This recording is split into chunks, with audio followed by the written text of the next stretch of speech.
So I have another PS5. These PS5s, they don't stop coming in for HDMI port. Alright, let's get to it. Like always, let's start with the security screws from the back. That's one, and that's two. Pop this off and take this off,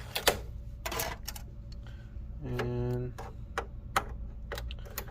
this right here.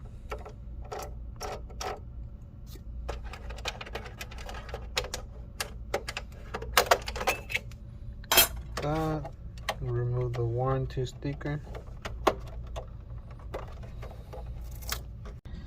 It's time to remove these 100 screws again. Here we go. So after removing that shield, the other case, 100 screws, the bracket, and then I can get this board out. There we go. And look at that. Bam. So I removed the port, broken port. As you guys can see, it's clean, it's prepped, and it's ready to solder on the new port. And there you have it. The new port is soldered on.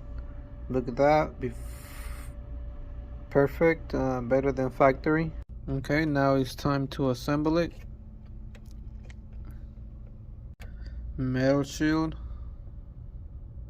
100 screws, plastic cover, and now fan. Okay, ready to go. Put a cover on.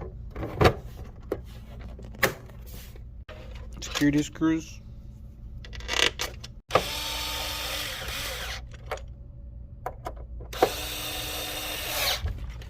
And then cover.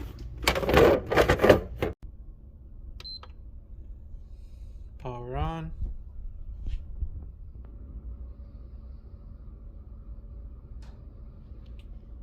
Moment of truth.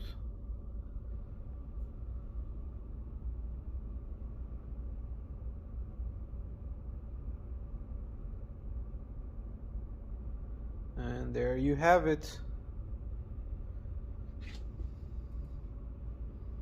So that right there usually happens when the console was not turned off properly. So whenever you turn it on, it will fix itself. And that's because when the port goes out, most people will kind of try different TVs, different cables. Sometimes they don't let the console boot up all the way, and they just unplug it, and that error will come up. So now you can see that it restored itself. Get a logo. And that's another little error saying it wasn't shut down properly. So I have my PlayStation controller plugged in, and then that's it. There we go. On to the next one.